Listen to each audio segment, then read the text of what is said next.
your bard of the name of Shakespeare asked the question, to be or not to be?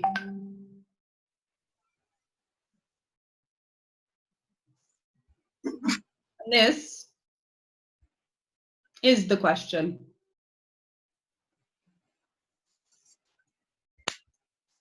that each of you may ask yourself.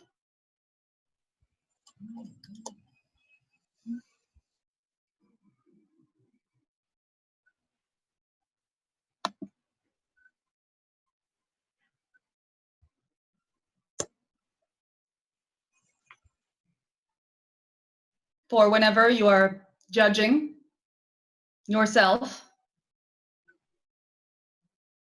or what you have around you,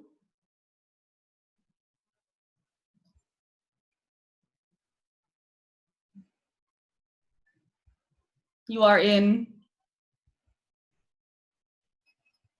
a countering state of being.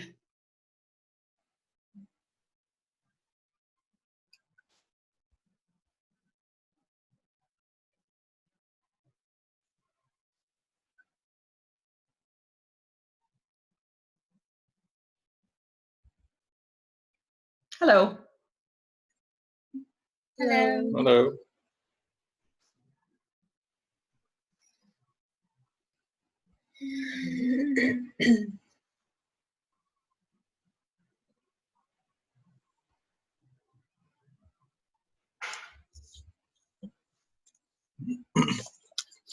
We're curious why we incarnated, and specifically, if there's nothing to be done and humanity doesn't need saving and we can be at peace, trust, and relax, like, why are we here? Like, what is our purpose in a world that doesn't need saving? Can we just follow what's fun and exciting and blissful? And what are our responsibilities if we have them? Because I personally teeter between apathy, peace, and depression because I don't know the true purpose for my being here.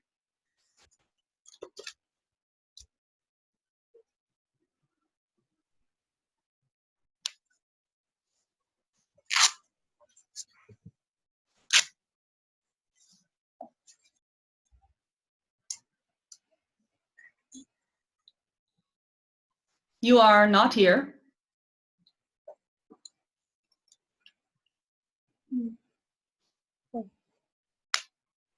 And incarnated and came here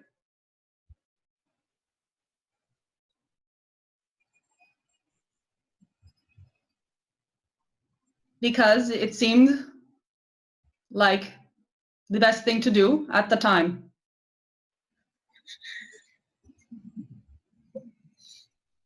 You did not have any other plans for that day.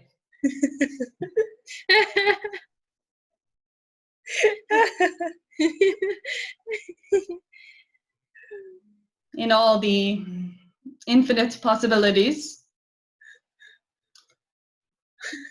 you determined that this would be the most interesting or fun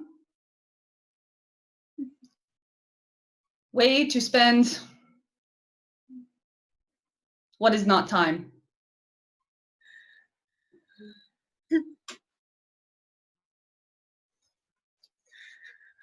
The emotions that you listed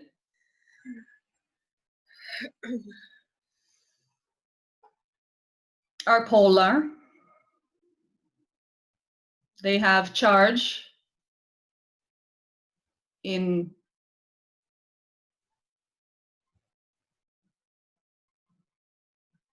not exactly opposite, but separate directions.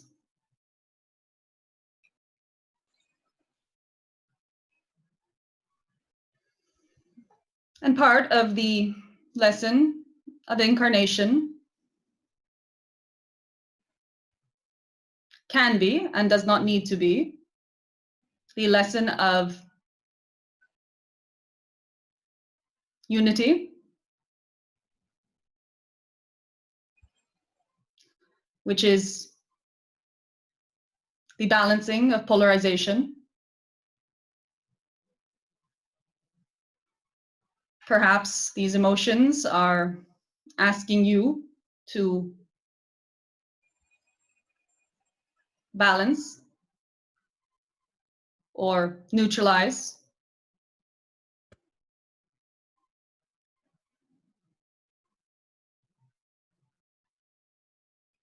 You do not need a purpose. You can sit beneath a tree for your remaining years and nothing would happen. Nothing that was meant to happen would not happen.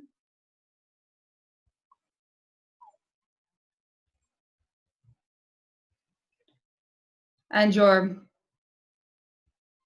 idea of responsibility can be funneled into an understanding that the responsibility is for you to align with yourself, and furthermore, to understand that yourself is the whole. And so to align with the whole. And when you see examples of circumstance that does not resonate, what you would call suffering of others or injustice, you can choose to balance that injustice by whatever means you believe is necessary.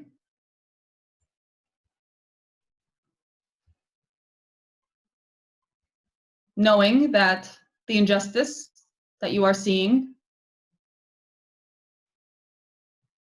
exists only for you to have the opportunity to balance it.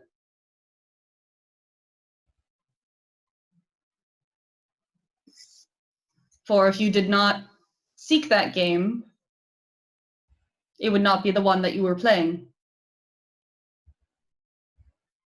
It is hard to understand that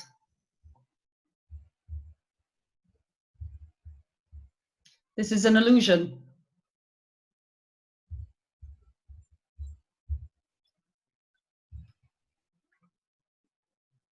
The things that you label as atrocities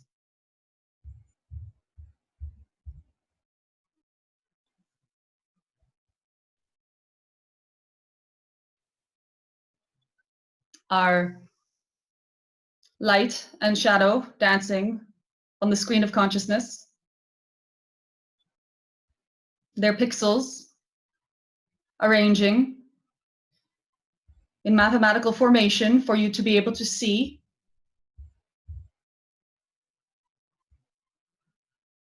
something that will trigger something within you that will trigger your growth in a direction that you chose to grow in.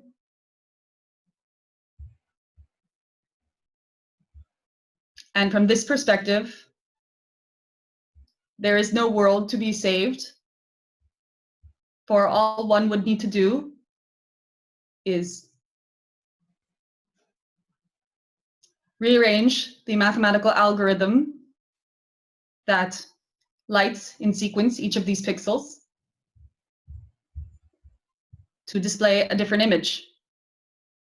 This is what you understand as shifting timelines, or choosing what you would like to see, or raising your frequency so that reality transmits an image more in alignment with your new frequency.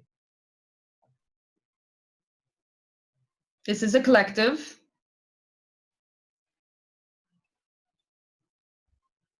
And you are co-creating via intention. But intention is slippery. And there are many who co-create non-deliberately. So were you to have a responsibility for saving the world, as you have called it,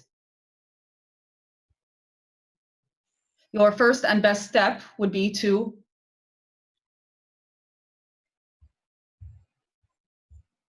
understand the mechanics behind what that means.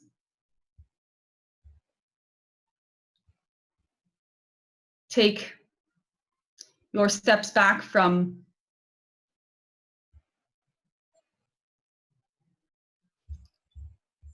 interacting directly with physical reality and interact with it at that energetic or mathematical level.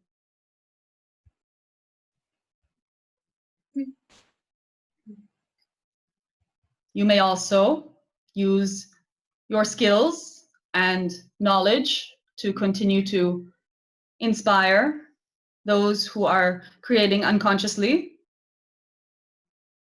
with their addiction to drama and lower vibrational states by teaching them or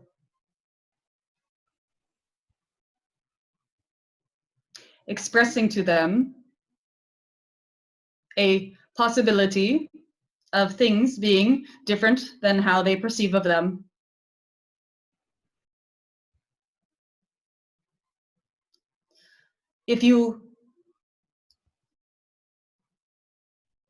Some of you may remember just 20 years ago that your reality was a very different place.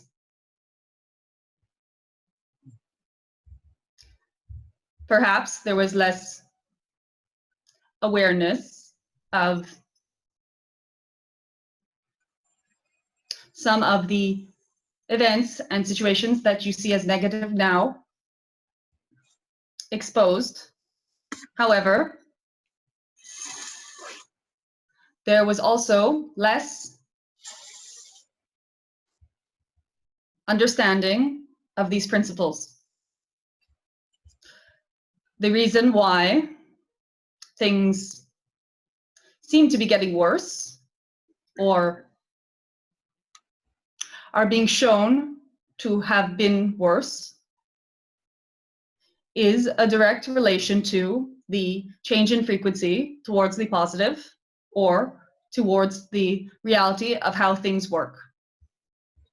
It is a push to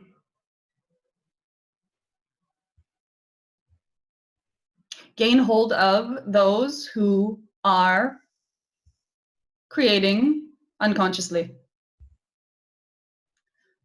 For the best way to get hold of those who would create unconsciously is to stimulate fear, sadness, anger in their beings. Your responsibility is to eliminate the addiction that you have to these emotions and to never waver in the stimulus of them. Your second responsibility would be to share with others how to do this.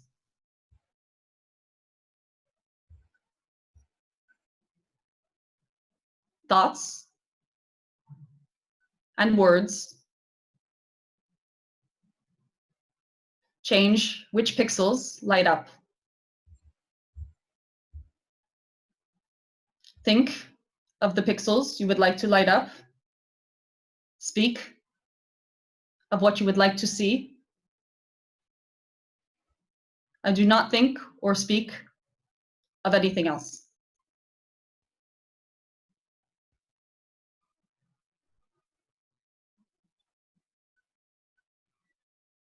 It was a long question. Was it answered satisfactorily? Yeah, thank you. Thank you.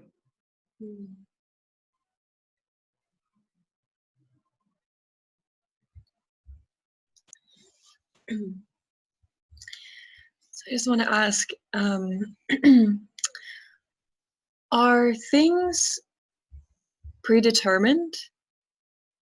Do we have like a destiny, like a particular trajectory that our life will take, and we feel like we have free will through that? Or are things not predetermined and there's not some sort of trajectory that's like probable for us to go on, and we just have complete free will? So are things predetermined? Are they not? Is it a combination? What can you tell us about that? It is both. In every moment, your every action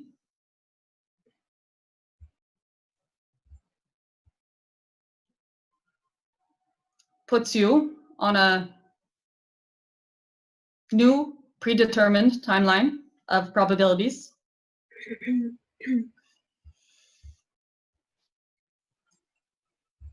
And yet, in every moment, you have the full free will to choose your actions.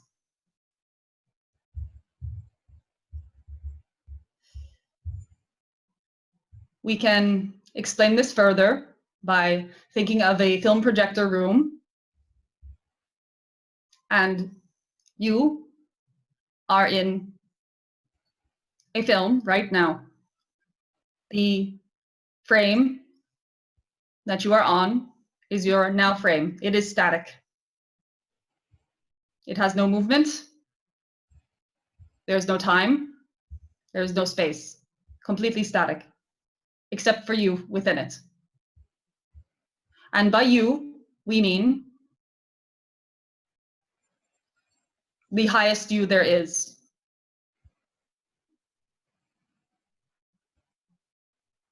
This highest you filters down through your being to the physical you, or the action capable you, who then will translate the will as best possible into your choice for the next frame.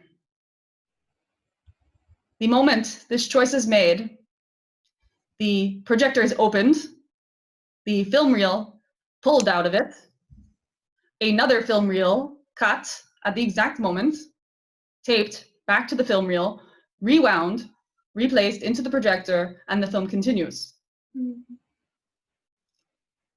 This happens over and over and over and over and over and over and over and over and over and over again at an alarming speed. And in no speed at all. Each of those film reels that is sitting on the sidelines waiting to be spliced and connected and added to this film story has an end of the film. However, you are constantly choosing between different reels. You may choose to continue upon the same reel for a week, and then make a new choice, and the film will be spliced.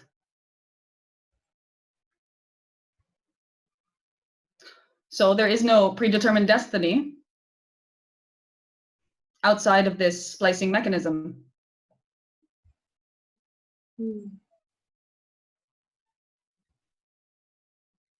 And this is choosing timelines.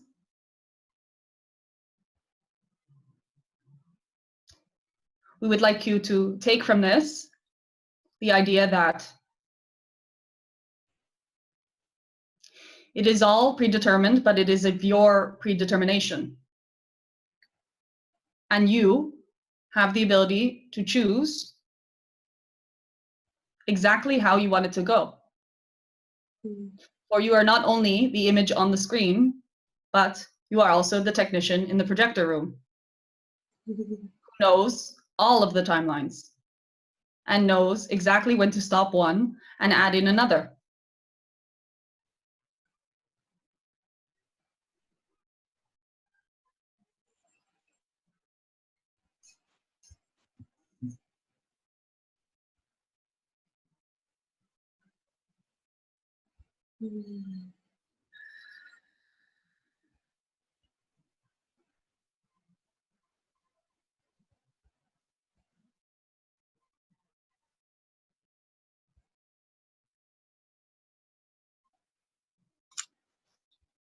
So I love the realization that I'm constantly choosing.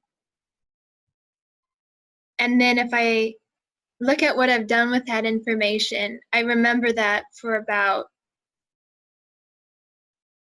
2 to 10 minutes. And then later I feel guilty for my unconsciousness and for forgetting that I'm always choosing. Can you speak to that? What is it that you like about feeling guilty?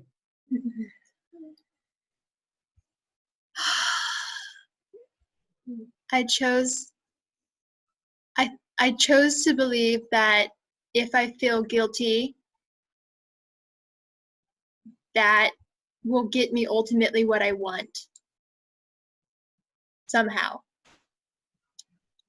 Like if I accept that I'm bad and I'm guilty, then I will get the kingdom of heaven. Well, is that true? It doesn't feel true at all. We would say then it is wise to stop doing that.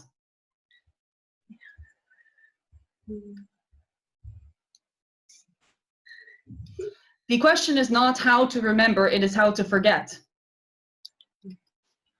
You need to forget that you would like to feel guilty. Yeah. Yeah.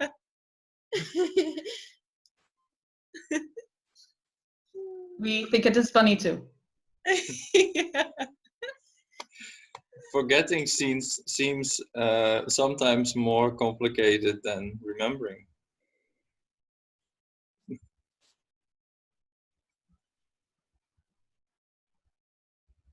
But that's probably because we are so busy thinking what we want or where we need to go, want to go, should go.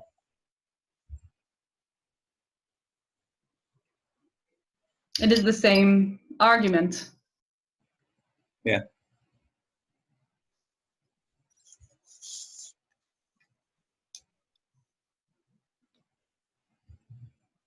Forgetting is one of the easiest things possible.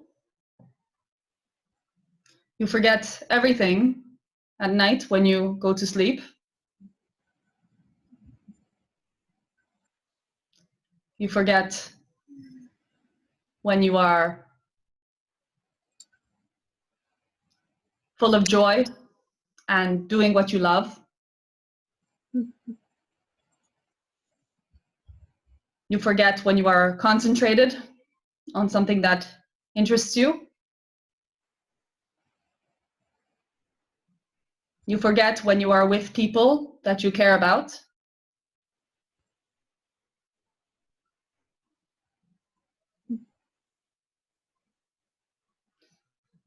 You remember when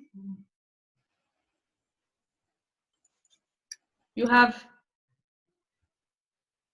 nothing else going on.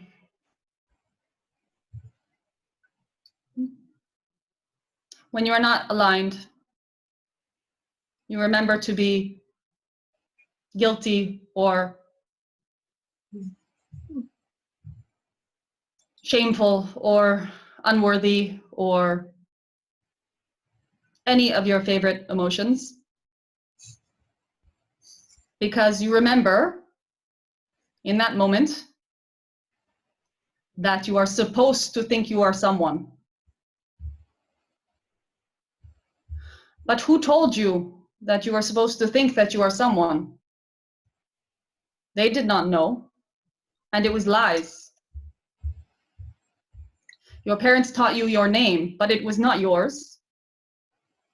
They told you your gender, but there was no proof of this because gender is a concept. They told you your nationality, whether you were good or bad, what your religion was.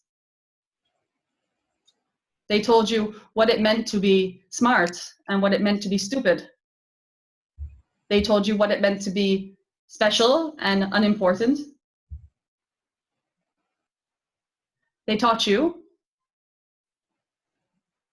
this is what it means to be a person, and this is what it means to be alive. But you already knew something different about that, didn't you? Yes. Before all of those lessons, you knew what it felt like to be alive. And no one had to tell you. So, just forget what they told you. Because you already knew.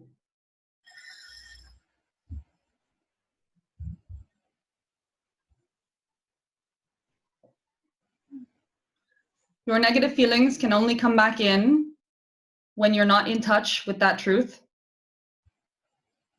Because that baby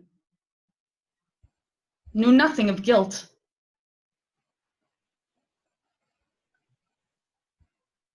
How could it?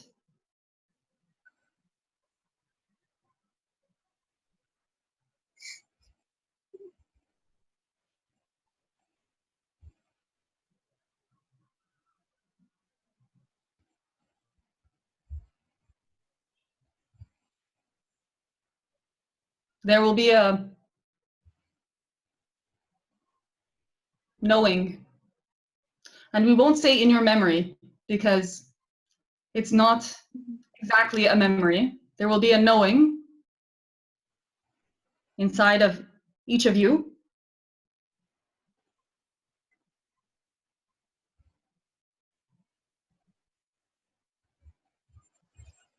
Where there is pure existence before.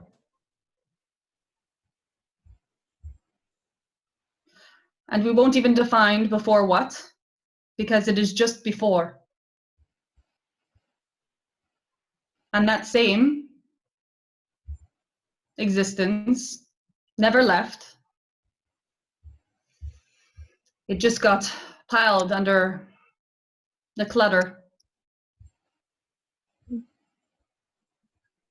Now, if you go look for it, you will find it there. It has not moved. At the bottom of the pile of stinky laundry is you.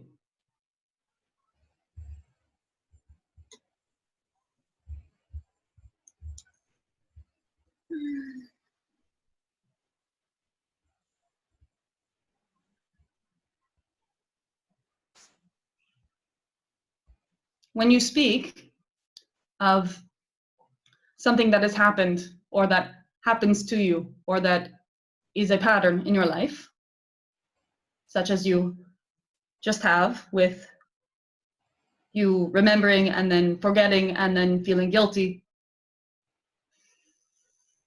you are enforcing that pattern.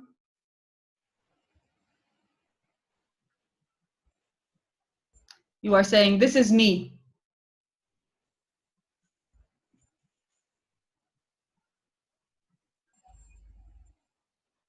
It's not you.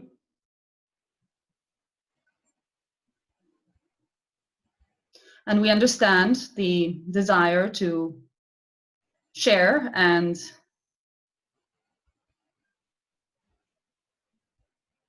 divide. No.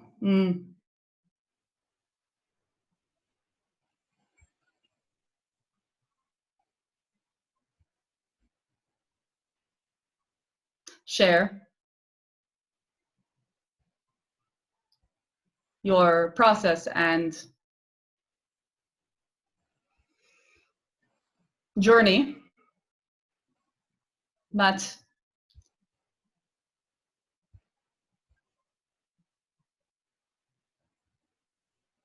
Do not define yourself by your process and journey. And there is a simple word you can use to help with this. You may say anything you like. I can't do this. I can't do that. If you add the word yet.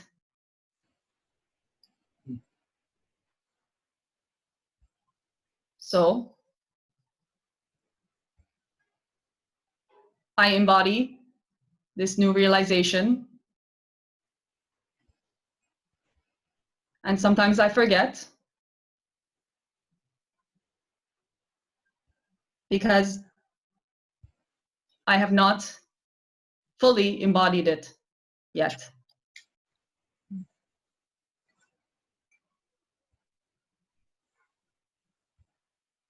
That simple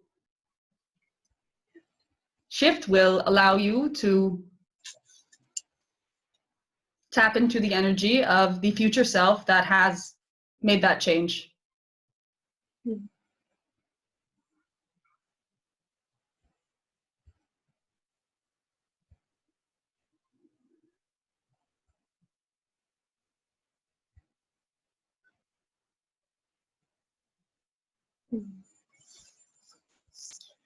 Yes, I think it's really interesting how language keeps us in this illusion of separateness. And I'm wondering if you could say something, or if you maybe could point out which kind of language, words, sentences, or daily references we use that keep us in that illusion. Maybe you have something interesting to say about that. I'm just curious. We will not offer words that keep you in the illusion, for that would be counter to our intention here. However, we may offer suggestions for how to slow or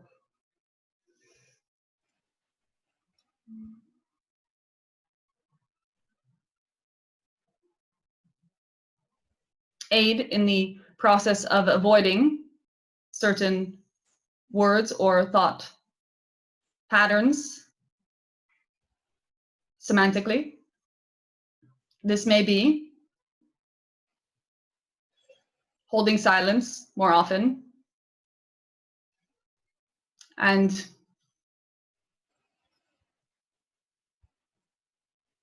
studying the roots of your words and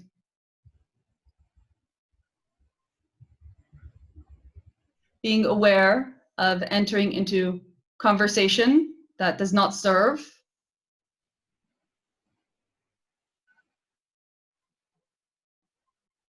And before one speaks, spending more time with the thought until the most appropriate sentence can be formed to communicate that thought.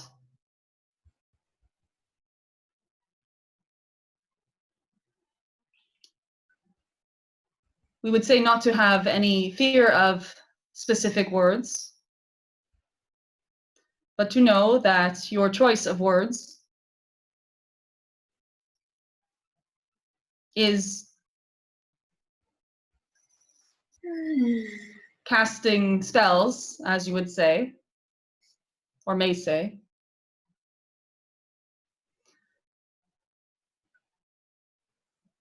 And creates your reality very concretely. Especially sentences that begin with the word I. We would advise prudence whenever one speaks of oneself. Likewise, for sentences that begin with you, he, she, they, because there is a very good chance that if you start sentences with those words, you will be uttering lies.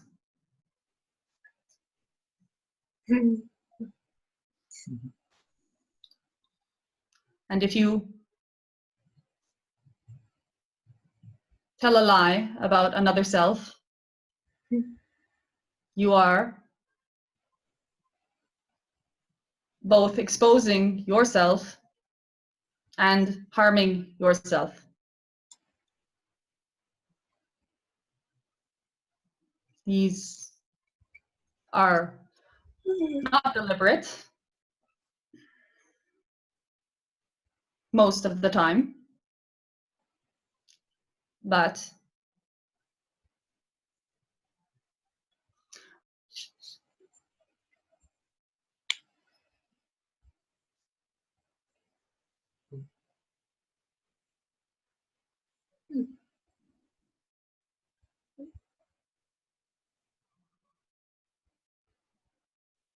We had a little glitch on the webcam. I think we missed the last sentence. the last sentence was, an awareness of this is useful.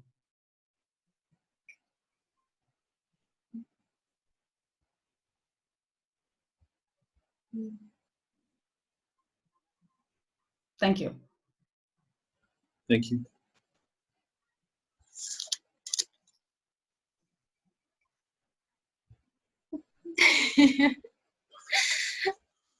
I feel I'm not performing day to day at my peak mental and physical capacity, but I feel I am at like the emotional, spiritual level.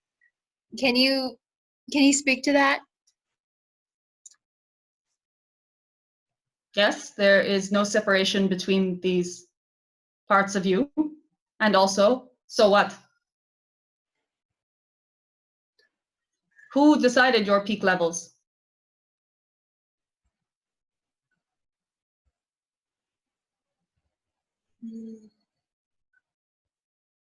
Who are you performing for?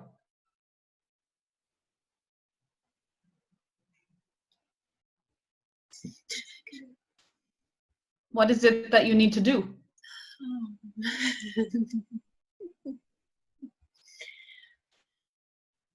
Why would you have it be different than how it is?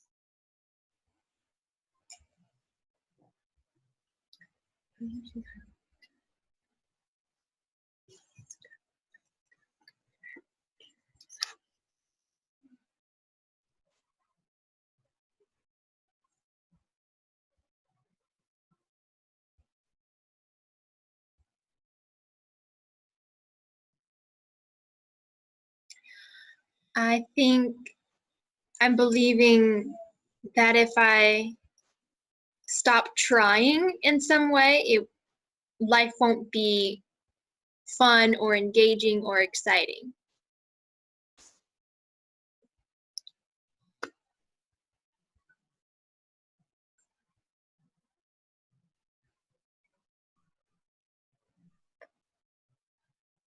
Okay. That is your choice.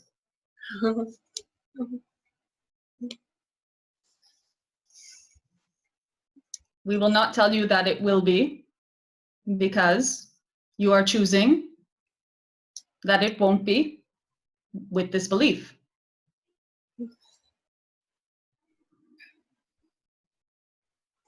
Yes.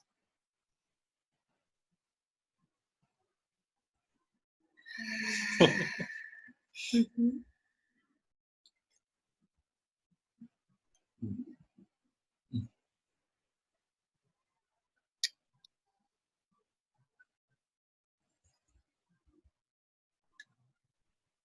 Mm.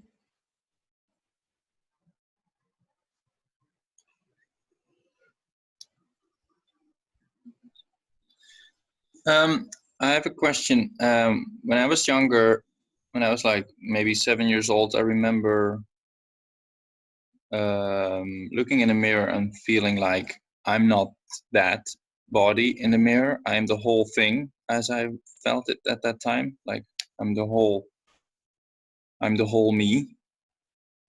And I use that memory as a permission slip to tune back into that state sometimes. But that state starts to look like me standing in the bathroom.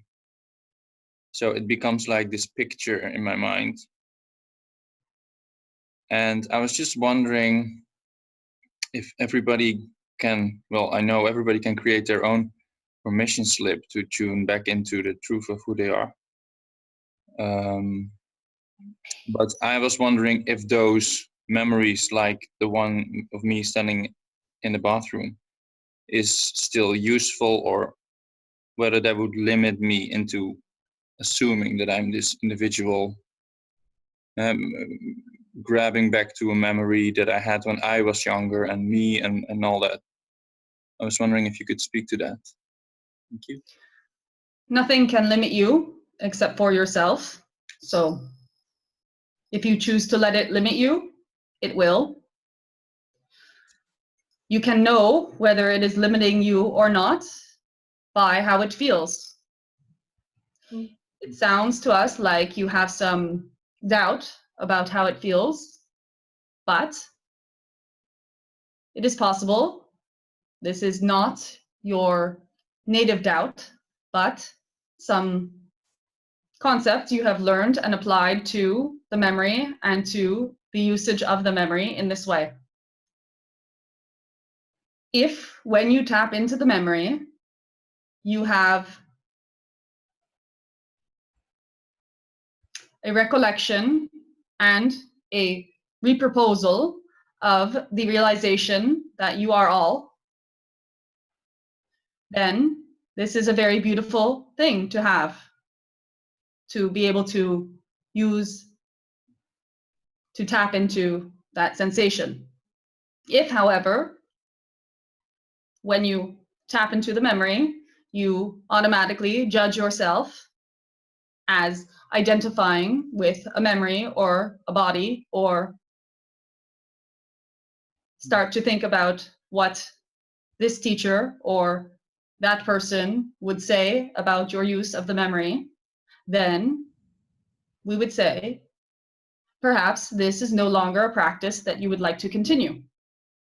Not because someone would say something or something else about the practice, but because you yourself have added distortion to the practice.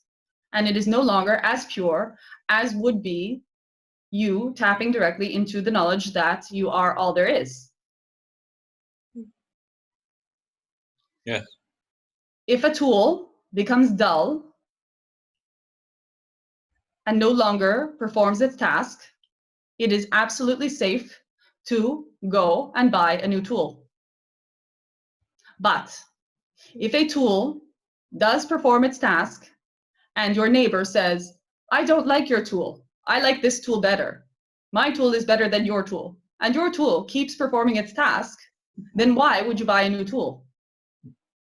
Yes. Let your neighbor dig his own holes.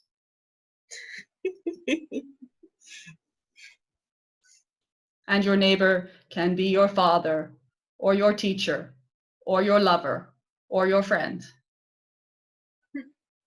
Everyone should focus on their own garden.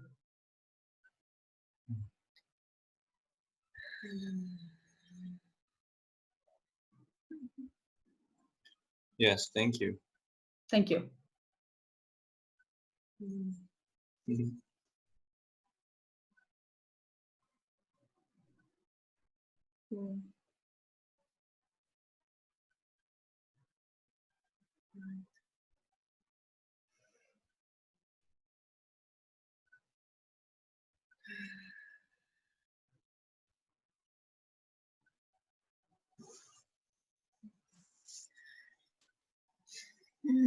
What would you say to teachings that say to deny pleasure?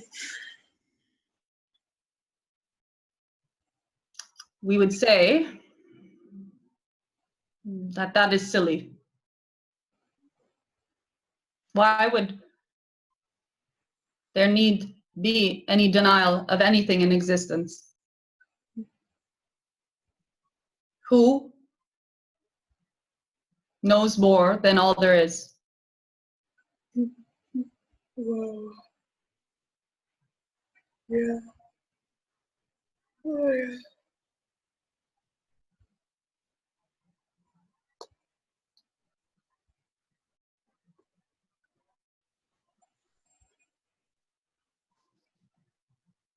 Some teachings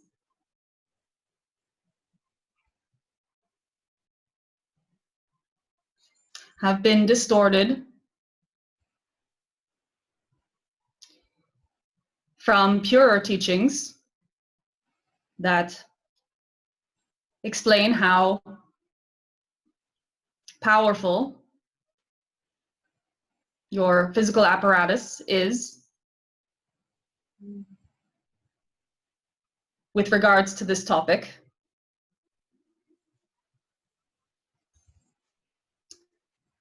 The potential for your body to be flooded with chemicals that facilitate connection with other selves and the higher planes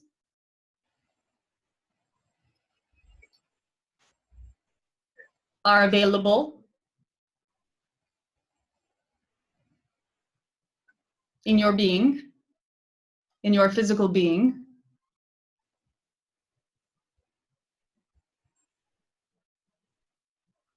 And so, two schools have appeared which suggest or command that pleasure should be controlled in some way. One school does so because harnessing these chemicals, which are latent in your bodies regardless, without the need for external stimuli, allows you to have access to these chemicals at any time you choose. And so, if you have chemicals which allow you a view into complete unity and open you to infinite intelligence, their suggestion of these sages to train oneself to be able to use these chemicals without external stimulus and to source them from within is wise, because a being who can do this is very powerful. For the same reason, another teaching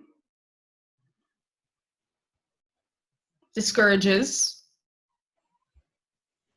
the seeking of these chemicals from external stimuli, because if you did not know that these chemicals were possible, perhaps you would not arrive at the point of seeking them internally and knowing that they were yours to begin with.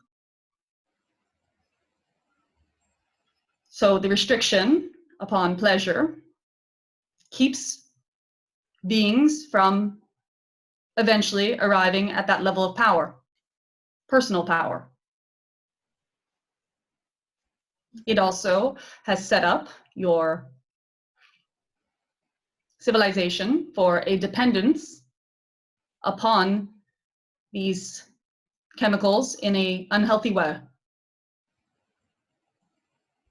And anytime that someone has a dependence, they believe that the sensation that creates the dependence is external to them, and so are kept in a state of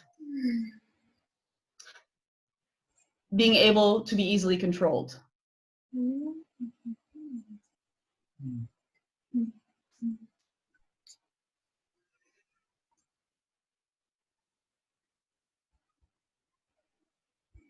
There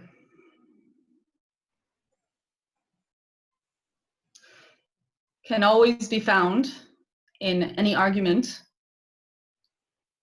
the innocent distortion of the argument and the not entirely innocent distortion of the argument.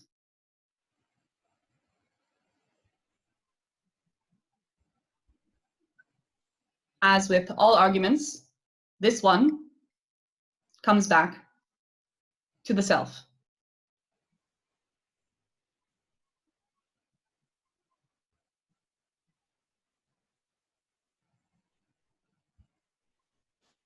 Could you clarify that last sentence? Yes. The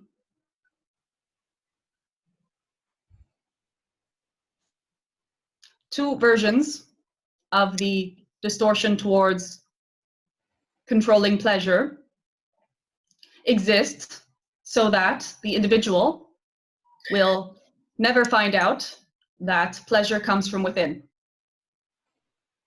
or the power that comes from pleasure comes from within.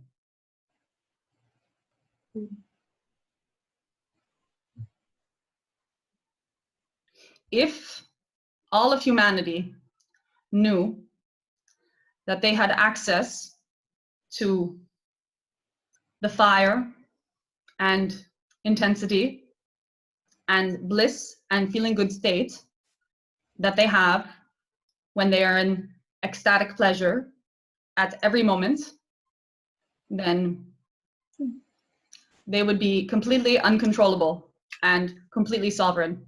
Exactly. Yeah.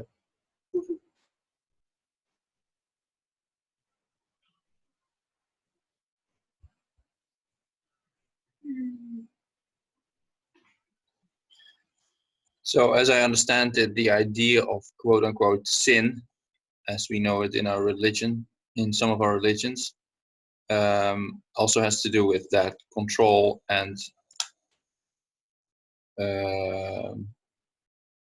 like the negation of pleasure because it's sinful, because one would forget that it's actually in his own power to create pleasures, so you don't have to search for them outside of yourself.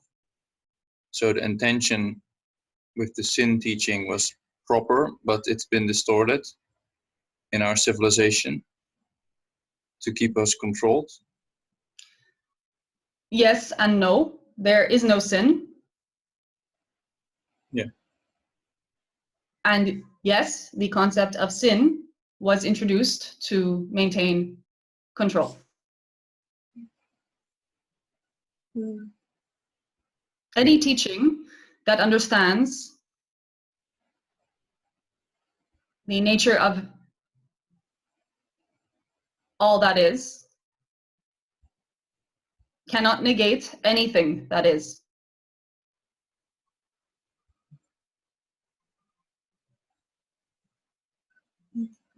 Yeah.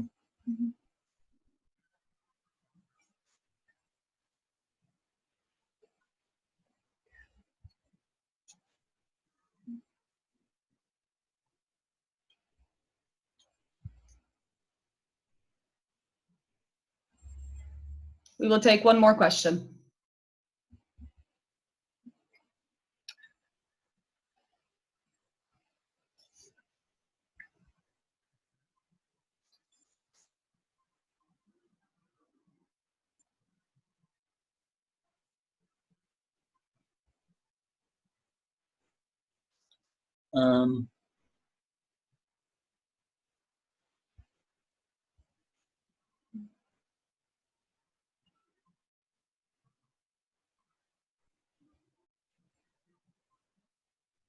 I don't really have a question. I'm just really excited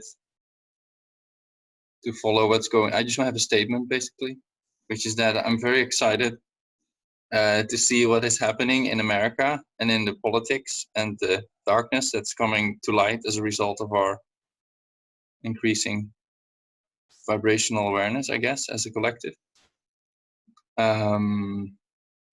And I'm just curious, maybe you can say something about what you feel in the probabilities for the next 2 years that might occur, or maybe nothing specific, but I'm just curious if you would share something about that.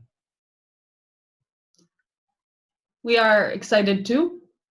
We are excited that you are excited, because excitement is good. Yes, good. We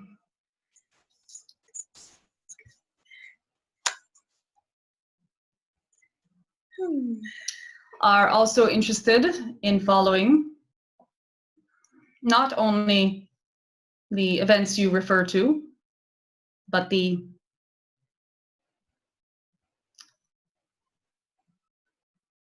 lights that are flashing all over your planet and consciousness.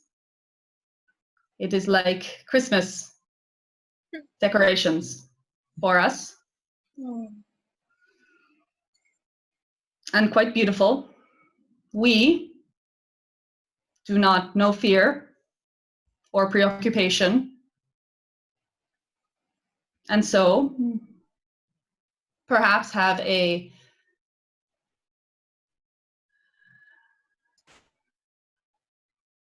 candy-coated perspective on the subject. However, we do understand that you are often fooled by circumstance and forget that it's not entirely real. And so we would say the best thing to do for the next 2 years would be to focus on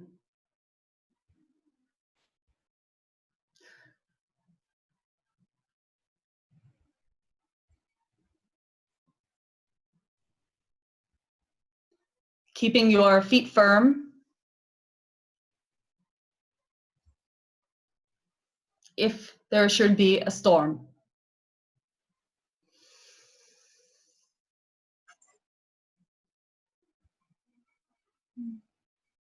Regardless of political events,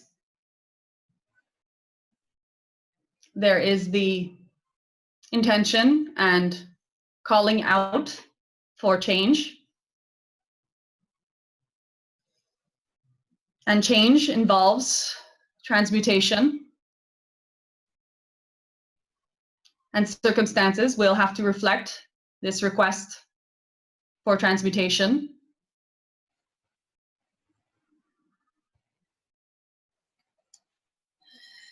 But know that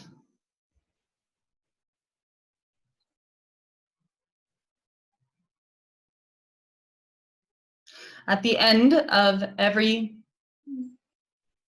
bushfire, the soil is far more fertile.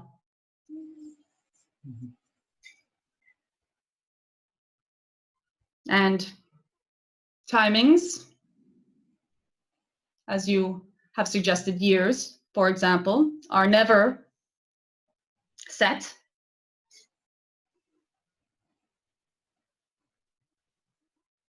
But the match has been lit.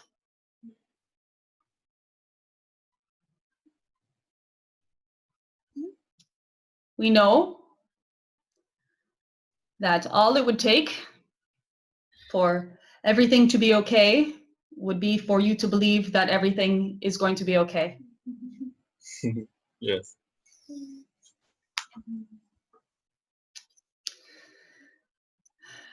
Thank you for your questions and for meeting with us today. Thank you. Thank Thank you.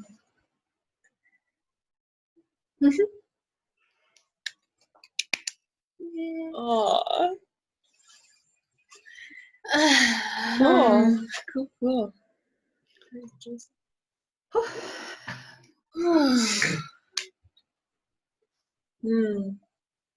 The last question was heavy, huh? Felt heavy, the last question. What do you mean? I don't know. What do you feel? A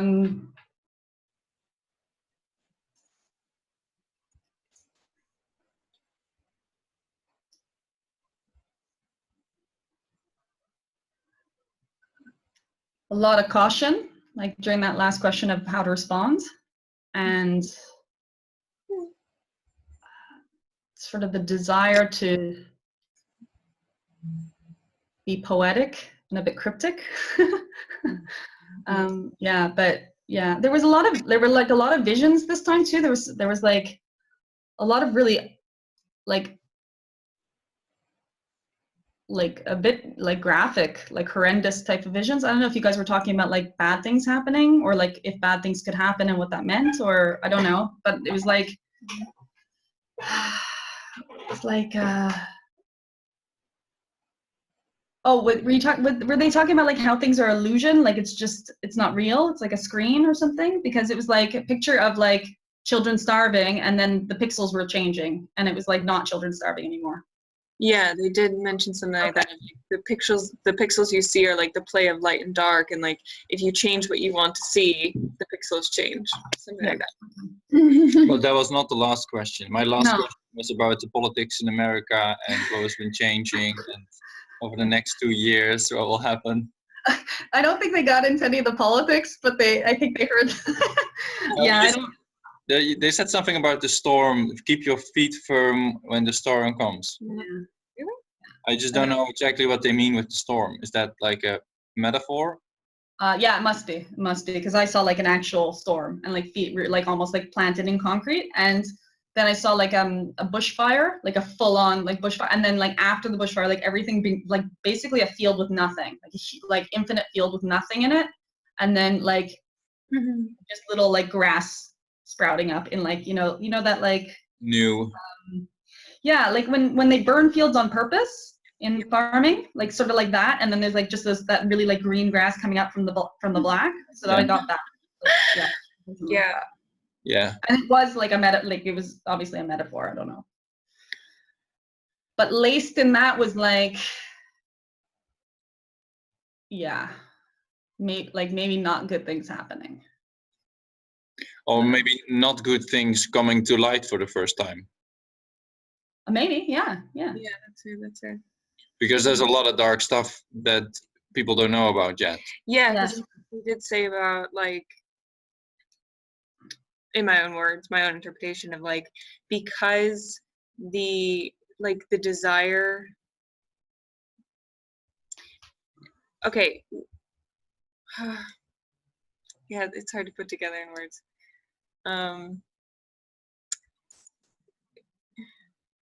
Just like that people want to, in short, people want to awaken now, so things have to reflect that, you know, and we're seeing that change happen. Yeah.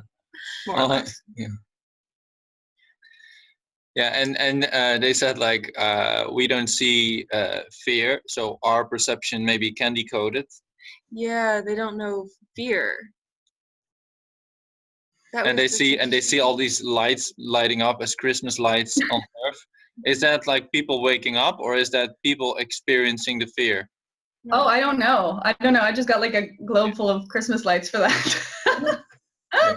It's like people's actual light of divinity being realized. Yeah, maybe. Yeah, I didn't get any more specifics on that. I think that was like maybe the way of expressing their excitement for like what's happening now. Yeah, that's what it felt like. It looks like really fun. What's going on over here? Yeah. Yeah, because they did say like we're watching. You know, we're watching what's happening, and it isn't real, and and there was that beauty of watching Earth light up. Yeah. Nice. I don't really know exactly how to word it, but I felt super like connected to what they were saying like in my body. And oh yeah, like for sure, like this is just like this knowing of and like how they were saying about like, because I feel like I've been very connected to maybe angelic, I don't know, of like where they don't have fear, And so I felt like, oh, maybe I have like a candy, and they love that they use candy coated like perception, but like that faith of like no matter what happens, like everything is gonna be okay, like more than okay. And I love that, or like you said, the vision or idea of like starving children, and then that like dissolving and evaporating reminded me of when I was asking my partner a question about like I forgot like for a time about basically the situation in North Korea. Like I just like North Korea wasn't in my field of awareness at all. And I was like, wait a second, like, does it serve me to try to keep these, like me personally, to try to keep these horrific things that I don't prefer in my awareness? Does that actually serve me, or serve all like through me? And I realized, well, if my state is like judging that and is of fear, then it doesn't, because it's all a play, and I'm bringing that screen onto my my giant screen here that I'm seeing. Like I'm bringing that in, but I don't have to. So it all fits perfectly. That, and what they were saying earlier about like what you prefer, focus on what you prefer with your thoughts and your words. And then to finish that up, like I was getting confirmation of like whenever they said like keep your feet like planted for what's coming, it just reminded me of how like I've realized the importance of me working out and like dancing or doing things that connect me like to my body and to the ground, and like bouncing on the trampoline or doing something physical in this way feels like I'm like actually, well, yeah, anchoring like some kind of light, like anchoring light, because I don't have another way of saying it, or keeping myself balanced here. So all of that flowed well for me, so thank you.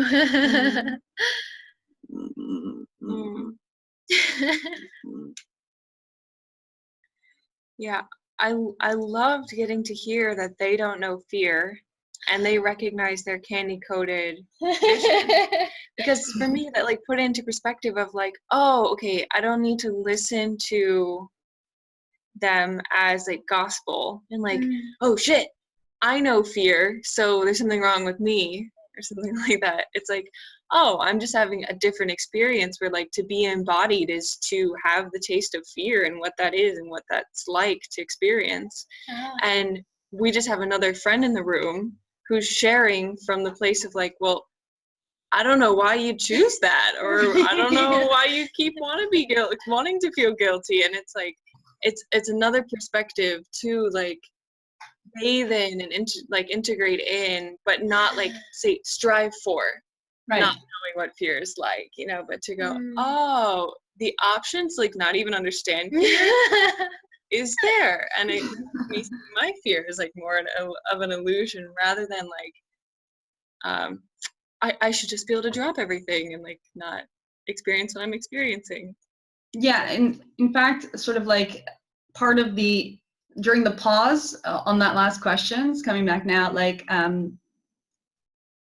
because it was like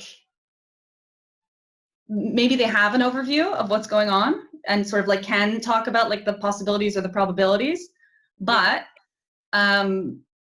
because their perspective on things is so completely different from our perspective on things, like just not because there's like two perspectives, but because it's like a completely like not even possible to have that perspective, then sort of like offering any sort of this is the highest probability right now doesn't make sense to them.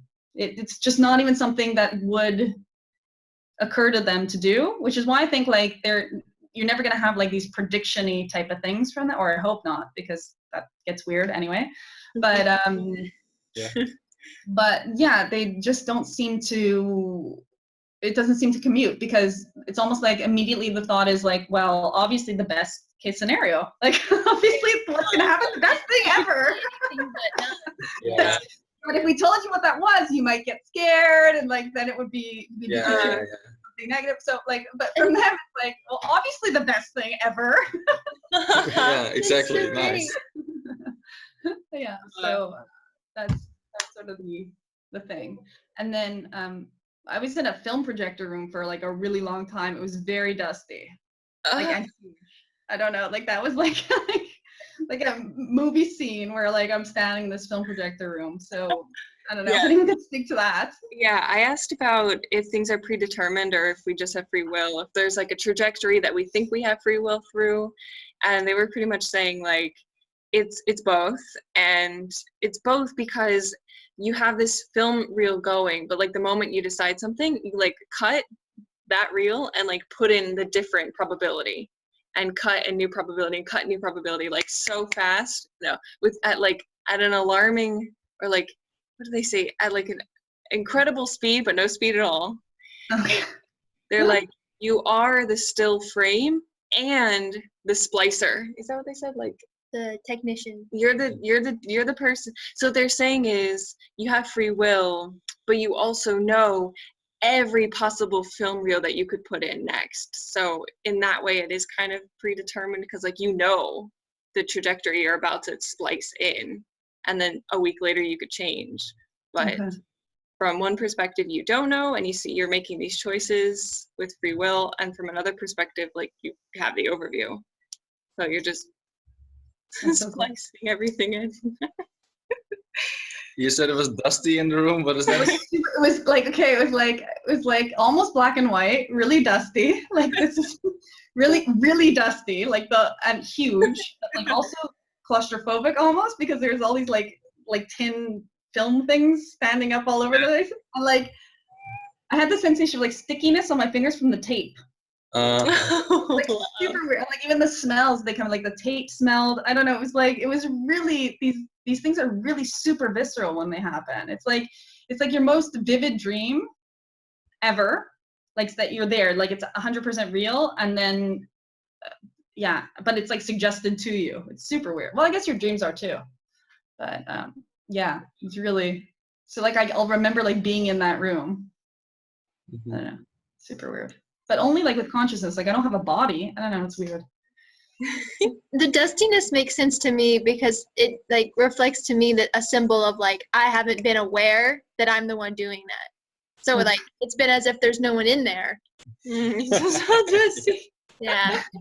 Yeah. Everybody lost their role of a technician, so there's Right. no technician in the room for fucking 50 years. Oh, man. There's this also, Bastian asked about this memory that he has and told the story about it, and I was kind of asking them like, is that memory useful for me, or does that memory in some way inhibit me? And they were responding with like, well, if you have a tool that's dull, go buy a new tool. But if you have a tool that still works, but your neighbor says that they don't like the tool, basically keep using your tool and let your neighbor dig his own holes. It was a spade, by the way. It was like a garden spade. Guys. Okay, sorry. Yeah. No, keep talking because I can. And so they said, tend to your own garden.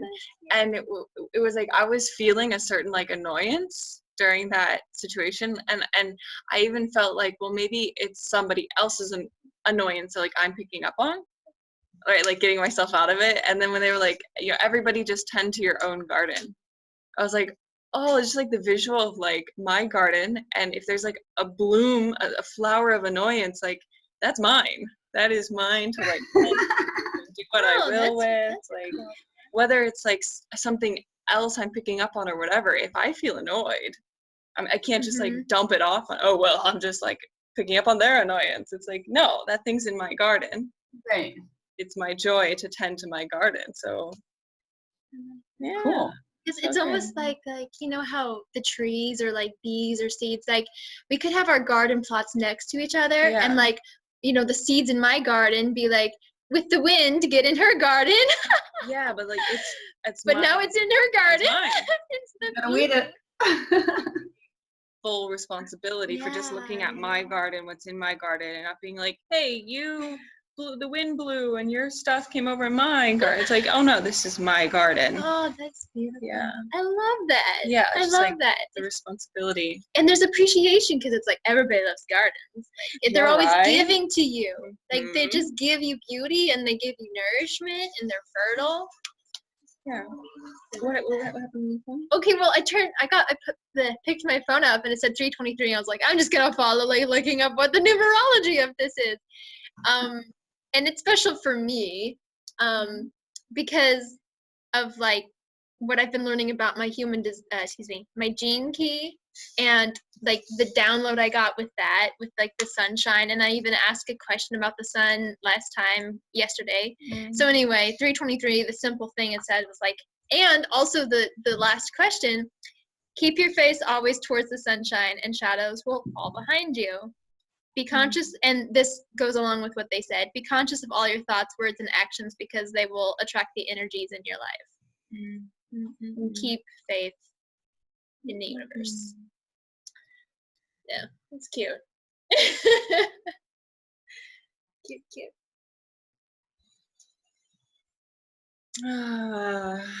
I appreciate that every time we talk, I'm feeling like more and more solidified, like with these like little like how do I say it? Like things I've been offered about like what to do over the next like 7 months. And I'm never someone who likes to plan that far ahead. I like to keep things like only like a week out, if that. But I feel like at certain point in all of the transmissions, I'm getting like a confirmation of like, yes, like what you're thinking or planning, that's a yes. And like you're safe. You can keep that's like that's the best case scenario, and that's like of service. So it's like really confirming, and I really appreciate that confirmation I give myself. Feels good. Mhm. Nice. Thanks. Oh, man. So I'm just thinking about them being like, but why would you feel that way? Or like, why would you choose that? Or something. It's like, well, we'd say like, stop choosing that. Yeah. Stop that. God, and they have this great thing now they're continuing on is like you can either remember something or forget something. Mm. And I've never thought of it that way, and it's just so obvious now because like the more I like heal, shift timelines, I'll have times where like I'll be doing something and then all of a sudden I'll remember like, whoa, I used to feel really guilty about this, for example. Yeah.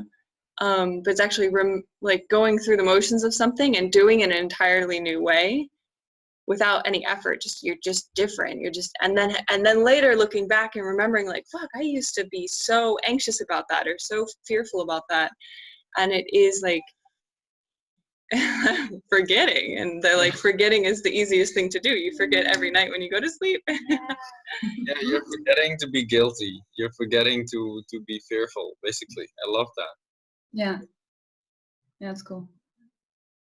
So good.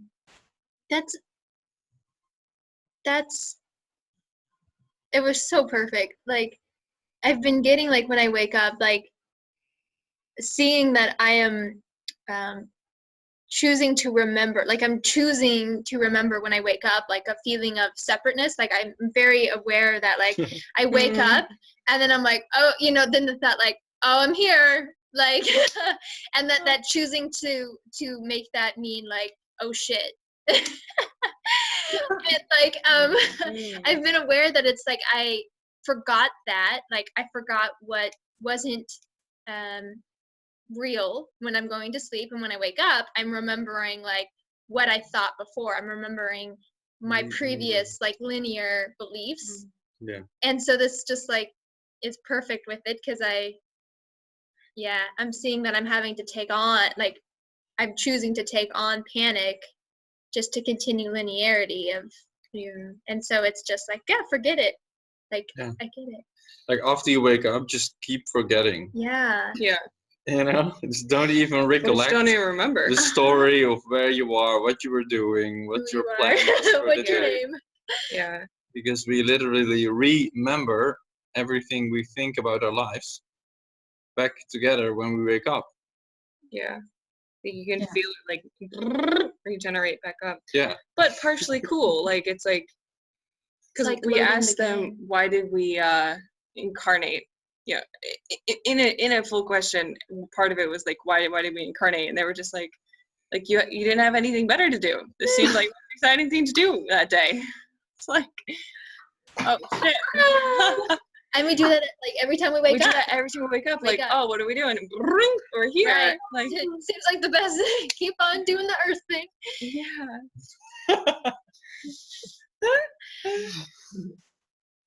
Yeah. So just putting, I feel like that puts less pressure on like, oh no, I regenerated everything. Fuck, I still think I'm separate. It's like, well, it's kind of like part of the You game chose. here. I'm like, do it.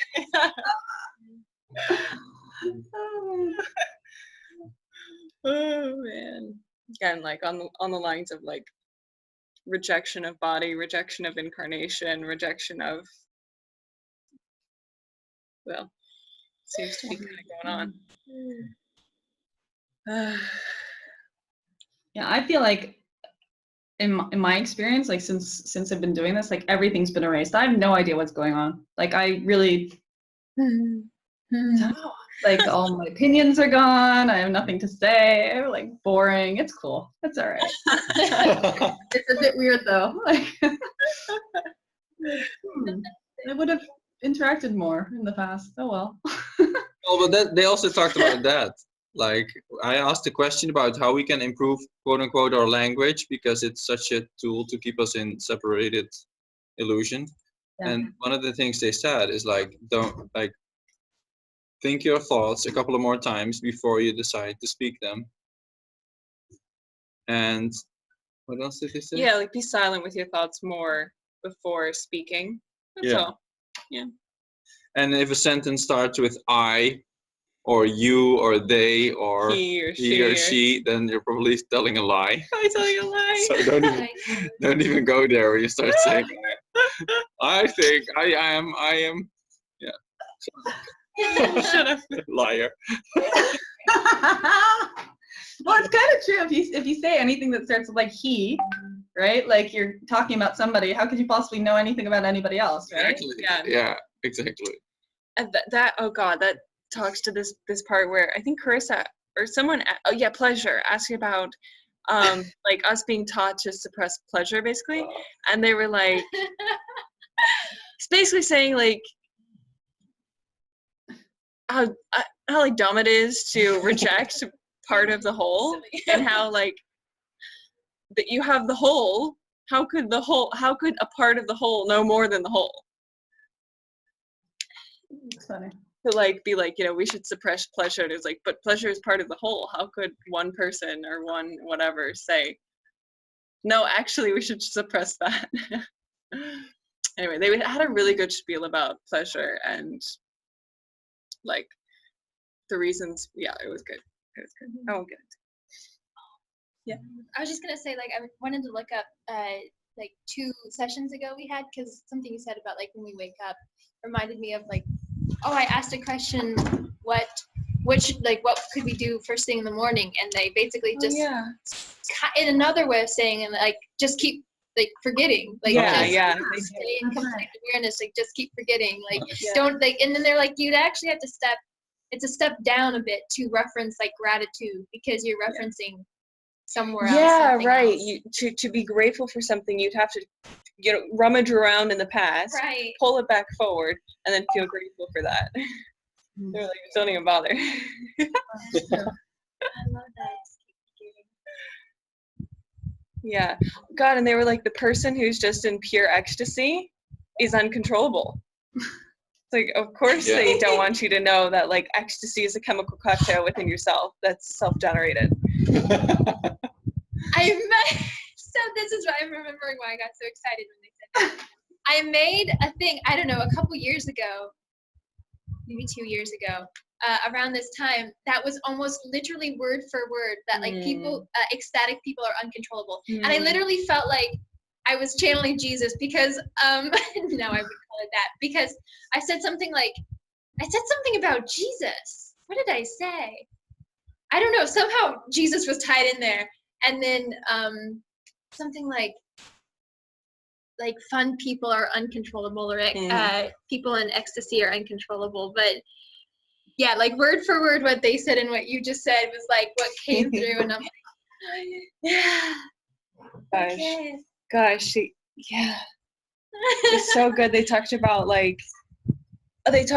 when you were a child, you knew, and then your parents told you how to be alive, but you already knew how to be alive. So now you're pretty much just getting this like contradictory information. It's like, I should feel guilty, and this is what being good is, and this is what being bad is. And they're like, it's pretty much like who you are is just under a pile of dirty laundry. Yeah. I love that imagery. Yeah. Yeah, we got like a dorm room and like a lot of laundry. So, like, and like you were like, it was like a marble, or it was like a little ball or something underneath, and you were like looking for it. And it was not smelling good. I wish they would like hold up with the the sensational like grossness of the visuals, and not even visuals, like the experiences. Yeah, but that was like a dorm room, like a student's dorm room. I just got like this ping that like I've been and I'm sure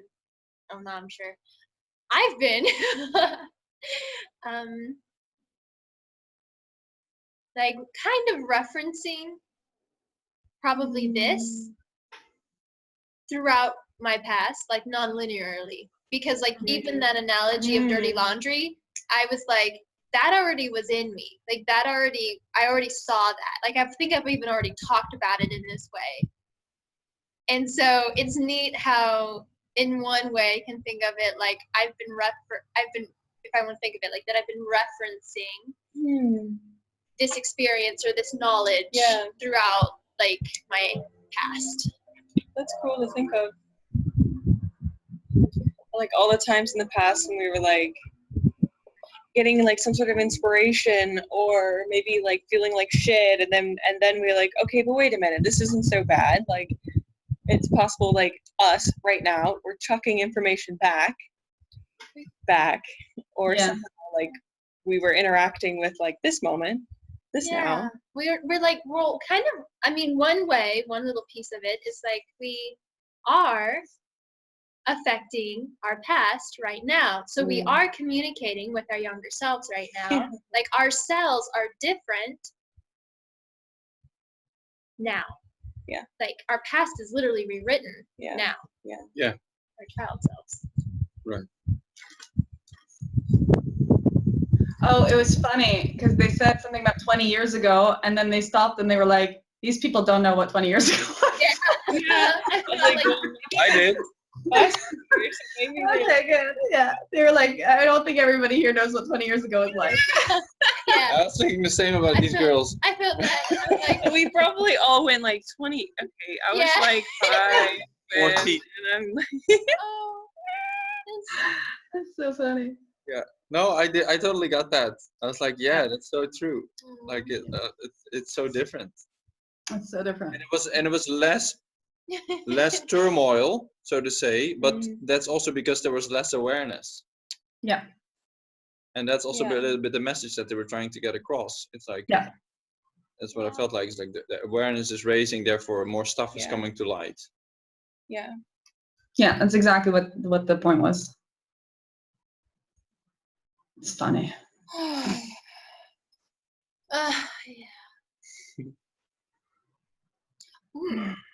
It was like it was a great permission slip for me because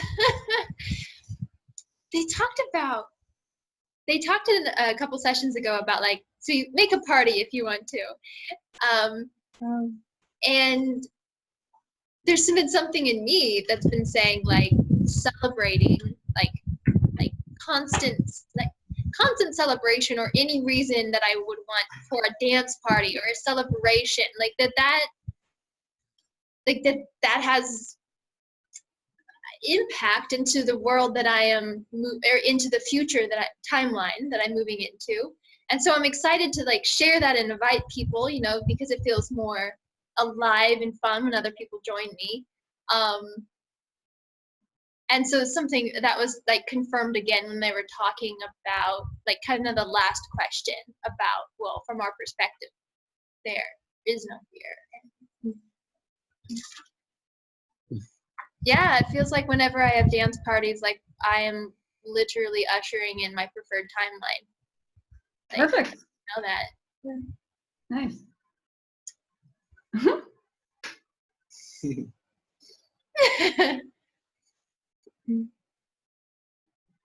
Thank you. Thank you guys. Yeah, thank you so Thanks, much. Jess. This was a great one. Good, I'm glad. I'm gonna eventually listen to them. Yeah. Yeah, you're spending twice the time that we are. Sorry? You're spending twice the time that we are spending. Exactly. Well, I actually haven't listened to most of them yet, which is a little bit of my guilty secret, but it's okay. Nice. Like skipping out on my end of the like work that's meant to be done on this. Oh, gee, what was something about doubt? I had a download outside of this all about doubt. Or maybe I'm just remembering yesterday's session. I don't know. But like there's some huge thing about doubt. So just like stop doing that. No more doubt. It's done. Like don't stop with the doubt. It's enough. Like, Yeah. enough doubt. Yeah. Okay. Cool. So tomorrow's my last day in Milan. So maybe we can try and see if we can do another one. That would be cool for me. Okay, Sweet. yeah. And, you guys are around and we'll just catch up in the morning. Cool. Great. Perfect. Love you. Love you. Bye. Bye, Jess. Bye. I like this background on here too. Like, Yeah. it's so cool. Oh, we look. Oh, we look so dreamy. It is very So dreamy. angelic, It's right? like We're in like a different. We're still recording. hands. There's angel hair behind me. Oh, there we go. Floating behind the couch. Here, I just need a giant pair of wings. The elevator. Click. Woo.